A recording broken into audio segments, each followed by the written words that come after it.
Some viewers may find the following video disturbing. Viewer discretion is advised. Resulted in more than 3 billion cases and 270 million fatalities worldwide. On June 22, 2001, the United States government began Operation Dark Winter. Operation Dark Winter was not a war game. Instead, something more unusual. Dark Winter was a germ game. In 2001, the US military, government, and media launched a mock battle against pathology. The premise was simple. A bioterror organization released a deadly virus into the country, and smallpox is spreading quickly. The US government must now react to contain the outbreak and stop further harm. How did we do? The results were disastrous. Within 48 hours, the government failed its objectives. The loss of human life was high, and when Operation Dark Winter ended 3 days later, a summary of recommendations were given to implement across different levels of government to better prepare in case of a future dark winter. We're about to go into a dark winter, and he has no clear plan, and there's no prospect that there's going to be a vaccine available for the majority of the American people before the middle of next year. President Trump, your reaction, he says you have no plan. I don't think we're going to have a dark winter at all. We're opening up our country. We've learned and studied and understand the disease, which we didn't at the beginning. When I closed and banned China from coming in heavily infected, and then ultimately Europe, but China was in January. Months later, he was saying I was xenophobic. I did it too soon. Now he's saying, oh. In 2001, a real-world exercise tested the emergency response to a bioterror attack on the continental United States. The operation was called Dark Winter. Within just a few days, the simulation spiraled out of control. The operation predicted a rapid breakdown in essential institutions, civil disorder, and massive civilian casualties. Dark Winter has revealed how vulnerable we've become. Our lifestyle, our security, our safety depends on a delicate and unstable economy. We've created a system so complicated that we no longer understand how to control it. Oil, power, shipping, transport. We live in a complex world. And the more complex it gets, the more fragile it becomes. The system is built on a global supply chain that gets things where they're needed, just in time. We've created a house of cards. Remove just one, and everything falls apart. And what's fueling this system? Money. Resulted in more than 3 billion cases and 270 million fatalities worldwide.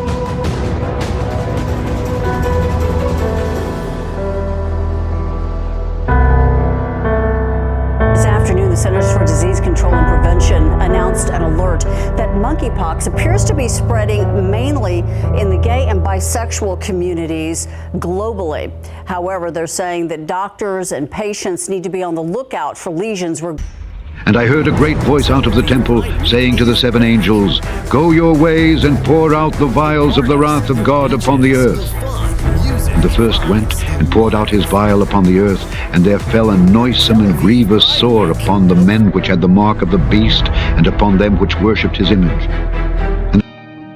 We never thought we would be asking who put smallpox virus inside a cardboard box and left it in a storage room. Who came near it and how dangerous was it? ABC's chief medical editor, Dr. Richard Besser, starts us off with answers. Tonight, real alarm about how 6 vials of smallpox, one of history's most feared viruses, were left in a low-security FDA laboratory for decades. Forgotten in a refrigerated storage room at the National Institute of Health in Bethesda, Maryland. If this material is infectious and these vials had broken, what could have happened? There is a potential that someone could have contracted the disease. The vials, believed to be from the 1950s, were discovered 1 week ago when the contents of the storage room were being moved. Opening that box, workers saw an alarming label, variola. That's smallpox. They quickly moved it to a biohazard level 3 lab, one with cameras, scanners, and alarms, where everyone wears protective gear. The National Security Council was notified, and 5 agencies, including the FBI, worked out a plan to transport the deadly virus safely to the CDC in Atlanta. Late last night, the vials were packed up, escorted to the airport by federal and local police, and flown on a government plane to CDC headquarters. Smallpox, which is highly contagious, killed 2 million people a year as recently as 1967. but it was wholly eradicated after an unprecedented worldwide campaign to get people vaccinated. By international agreement, samples lived on in only 2 labs, the CDC in Atlanta and one in Siberia, or so we thought until today. Law enforcement have long feared what could happen if terrorists get their hands on smallpox and turn it into a weapon. The newly discovered vials are now in a level 4 biohazard lab. Security is so tight, you now need an eye scan to get access. The smallpox discovery comes just weeks after the CDC acknowledged possibly exposing dozens of lab workers to anthrax, those workers currently being treated with 2 months of antibiotics. First anthrax, now smallpox. Should we be worried? In both of these cases, which are unfortunate, CDC's response was swift and deliberate to ensure public safety and to try to get to the root cause of what had happened. The good news here is these vials were not open, so no one was endangered. And if the virus did get out, thankfully we have a vaccine that would have protected anyone who was exposed. But the big question tonight, what other deadly germs could be hidden away in labs around the country? Well, that's it, Rich. How many of these storage facilities are we talking about, and how on earth do you search them all? Well, you know, there are hundreds, thousands of laboratories. I think what has to happen is the directors of those labs have to do spring cleaning, go through every freezer, every corner, make sure there's nothing there that shouldn't be there. Some spring cleaning. Exactly. This was a close call. Thank you so much, Richard Bessert. 20 minutes of nonstop news begins with a disturbing discovery sparking questions and concerns. Vials labeled smallpox found at a lab in Montgomery County. Smallpox is so deadly, only 2 labs in the entire world are allowed to have doses. Thanks for being with us this afternoon. I'm Tracy Davidson. And I'm Jacqueline London. Those vials were immediately quarantined, and now the Centers for Disease Control and the FBI are investigating why they were there. Those vials were found at a Merck facility in Upper Gwinnett Township, Montgomery County, where vaccine research is conducted. NBC 10's Deanna Durant has been asking a lot of questions about this. She joins us live outside the company's West Point facility with the very latest. What do you know, Deanna? Well, as you mentioned, the CDC and the FBI, they're investigating, and we've learned that they were here at this facility today, also asking questions of employees here. Now, Merck is known for its vaccine production, and on its own company website, it lists that it has acquired companies over time, including one that was acquired decades ago that did make the smallpox vaccine. But health experts say that virus is only to be stored in 2 locations in the world, and it's not supposed to be here. Smallpox is a pretty virulent illness. About 3 in 10 of those who had smallpox died from it. It's highly contagious, causes severe scarring, blindness, and death. Small officer for Einstein Montgomery says the virus is dangerous if released, and says it's one of the many reasons it is stored in specific locations. One is at the CDC in Atlanta, and the other is in Russia. The FBI and CDC want to know why vials labeled smallpox were found here in Montgomery County. The CDC said in a statement the vials' contents appear intact. The worker who discovered them was wearing gloves and a mask, and there was no indication of exposure to the, quote, small number of frozen vials. Merck's history goes back to the 1800s. Companies that it acquired, it says on its website, previously made the smallpox vaccine. A source tells NBC 10 the vials could have been in storage here for more than 3 or 4 decades. We reached out to Merck. The company has not issued a comment. As a neighbor and a doctor who practices not far from the facility, Dr. Nicholas says she, too, is waiting for answers. We all know what happens to things that get in the back of the freezer, because we've all had it happen. A, the question is, is it really smallpox or not?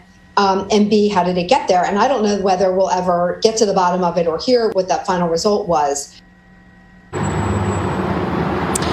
Now, the CDC did say in a written statement that if there's more information to be released, it will release it. The Pennsylvania Department of Health issued a statement just a little while ago saying it does not believe that there is a threat or danger to the public here.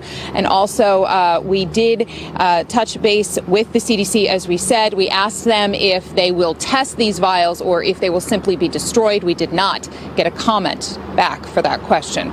Reporting live in West Point, Deanna Durante, NBC 10 News. So the Lord said to Moses and Aaron, "Take for yourselves handfuls of ashes from a furnace, and let Moses scatter it toward the heavens in the sight of Pharaoh. And it will become fine dust in all the land of Egypt, and it will cause boils that break out in sores on man and beast throughout all the land of Egypt." Then they took ashes from the furnace and stood before Pharaoh, and Moses scattered them toward heaven. Most cases have been reported among men who have sex with men. The situation is evolving, and we expect that more cases will continue to be found. Pride does not belong to any of us. It belongs to everyone. He, she, they, him. She, her, she, him. I am most proud of building a world that I love living in. I can be myself. And they cause boils that break out in swords on man and beast. And the magicians could not stand before Moses because of the boils. For the boils were on the magicians and on all the Egyptians. But the Lord hardened the heart of Pharaoh. And I heard a great voice out of the temple, saying to the 7 angels, Go your ways and pour out the vials of the wrath of God upon the earth. And the first went and poured out his vial upon the earth, and there fell a noisome and grievous sore upon the men which had the mark of the beast, and upon them which worshipped his image. And the Lord will send on you cursing, confusion, and rebuke in all that you set your hand to do, until you are destroyed, and until you perish quickly, because of the wickedness of your doings in which you have forsaken me. The Lord will make the plague cling to you until he has consumed you from the land which you are going to possess. The Lord will strike you with consumption, with fever, with inflammation, with severe burning fever, with the sword, with scorching, and with mildew. They shall pursue you until you perish. The Lord will make the plague cling to you until he has consumed you from the land which you are going to possess. The Lord will strike you with consumption, with fever, with inflammation, with severe burning fever, with the sword, with scorching, and with mildew. They shall pursue you until you perish. Days I had mentioned to you, and how this is connected to the biblical 21 days. And this is the report that I had shown you in my previous update, that monkeypox way back in March of 2021 was planned ahead of time to begin taking shape starting on May 15th. And then they have their first plan of action they have to have in place by June 5th. And this is connected to a 21-day timeline from the blood moon of May 15th to Pentecost on June 5th and 6th, 2022. We need to talk about Event 201 and the COVID-19 Predictive Programming Campaign. And of course, this is when the WEF, along with Bill Gates and others, held this Event 201 that played out this fictional scenario of a global pandemic. And as we know, COVID-1984 hit right around the corner, and it played out to a T exactly as how this Event 201 imagined things. Well, now, folks, we're going to take a look at this, the NTI. This is the Nuclear Threat Initiative, which is a nonprofit, nonpartisan global security organization focused on reducing nuclear and biological threats imperiling humanity.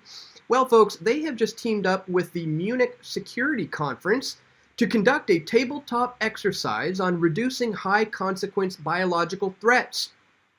So this fictional exercise scenario portrayed a deadly global pandemic involving an unusual strain of monkeypox virus that first emerged in the fictional nation of Britannia and spread globally over 18 months. By the end of the exercise, the fictional pandemic resulted in more than 3 billion cases and 270 million fatalities worldwide, guys. And interestingly enough, they have their scenario here, and remember, this starts, they had this back in March of 2021, where they came up with this imaginary exercise. And back then, they imagined that this monkeypox outbreak would happen on, look at this, May 15th, 2022. And if we look at their scenario, we would see moving on into the end of December 2023, December 1st, 2023, the end of the year, there would be 3.2 billion cases with 271 million deaths. So we're going to take a look at this whole scenario outline, ladies and gentlemen. We're also looking at the fact that the World Health Organization seems to have changed their monkeypox fact sheet to be different. This is what it says on the left of what it used to say back in December of 2019, and on the right is what it now says as of May of 2022. For example, it used to say here, like, monkeypox typically presents clinical with fever, rash, and swollen lymph nodes, period. Now it says monkeypox typically presents clinical with fever, rash, and swollen lymph nodes, and may lead to a range of medical complications. So they're already apparently seem to be changing this to make it seem worse than it is. And when you when we're talking about this scenario playing out in real life, folks, we got to look at this. It's in May 10th of 2023, so around this time next year, the scenario imagines that it would be revealed that a terrorist group was the origins of this virus, and that it was an infiltration of a civilian bio lab.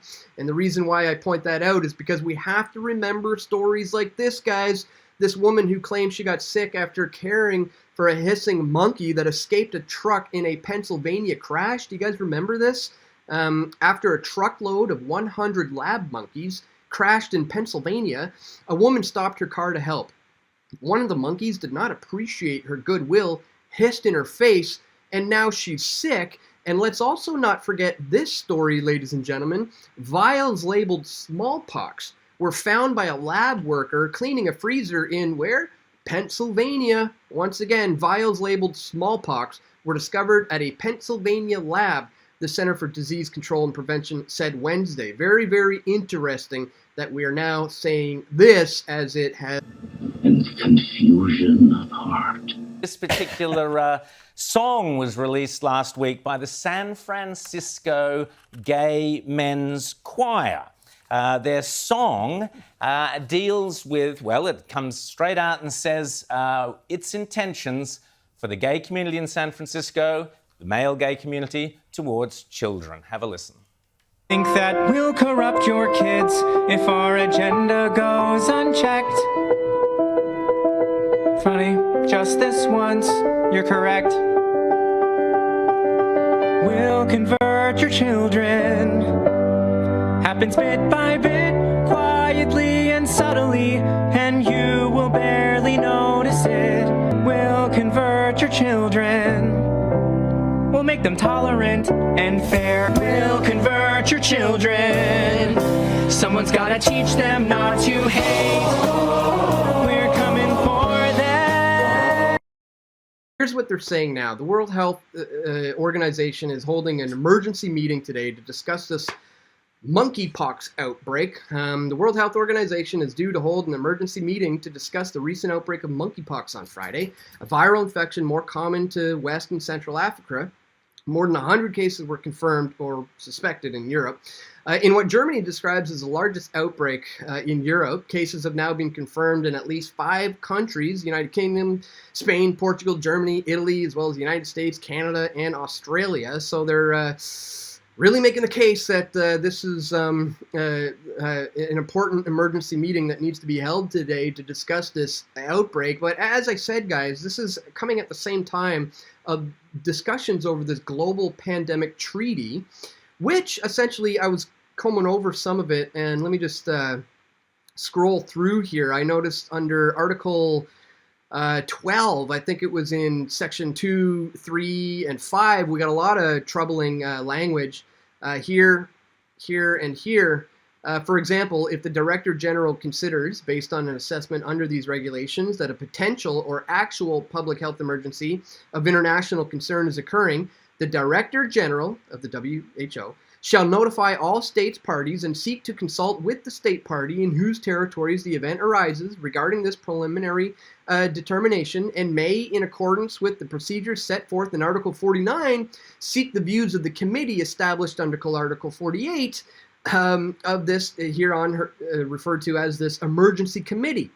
So if the Director General determines that the event constitutes a public health emergency of international concern, the Director General shall, in accordance with the procedures set forth in Article 49, seek the views of the committee on appropriate recommendations. So, in a nutshell, they want to give the authority of your own local government into the hands of the Director General at the World Health Organization to be able to make decisions on how you would respond to a future scenario. And this is why it's troubling that the timing seems so sketchy now that we see this scenario. And we're going to look at the scenario as it plays out in their view, but let's just read the article, Strengthening Global Systems to Prevent and Respond to High Consequence Biological Threats. It says here, in March of 2021, NTI partnered with the Munich Security Conference to conduct a tabletop exercise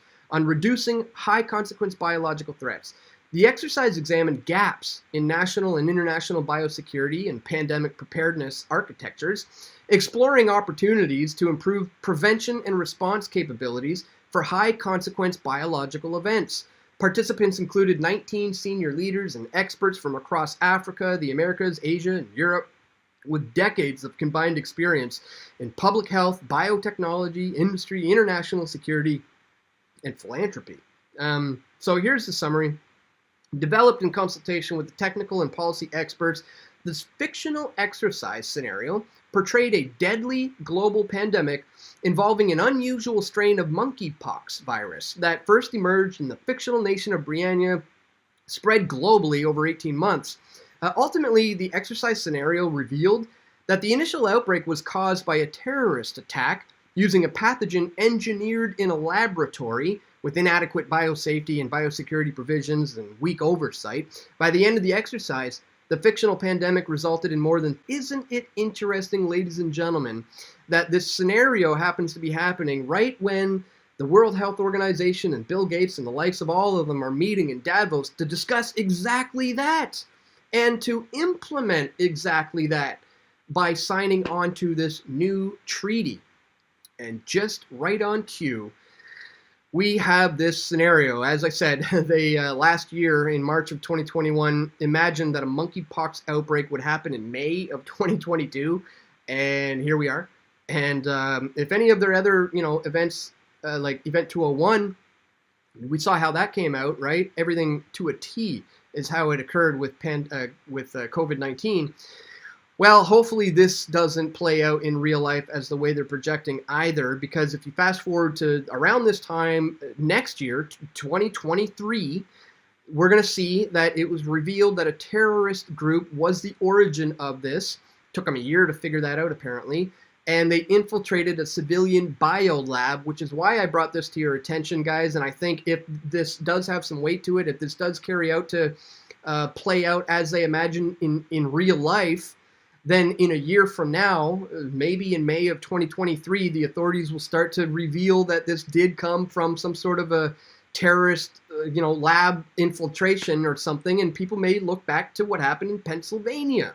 Because as we see here, there was the smallpox vials that were found in a freezer in a Pennsylvania lab, not to mention this lady who saw a truckload of 100 lab monkeys just earlier this year, crashed in Pennsylvania. She stopped her car, got out, and one of the monkeys hissed in her face, and now she's sick. I think we may be revisiting these stories next year, as I said, should this scenario play out in real life. Now, Americans can spend $90 billion in a single day of shopping. Last year, 200 million people swarmed their local stores on November 23rd. We call that day Black Friday. Did you know that a flu virus can survive on the surface of a banknote for up to 17 days?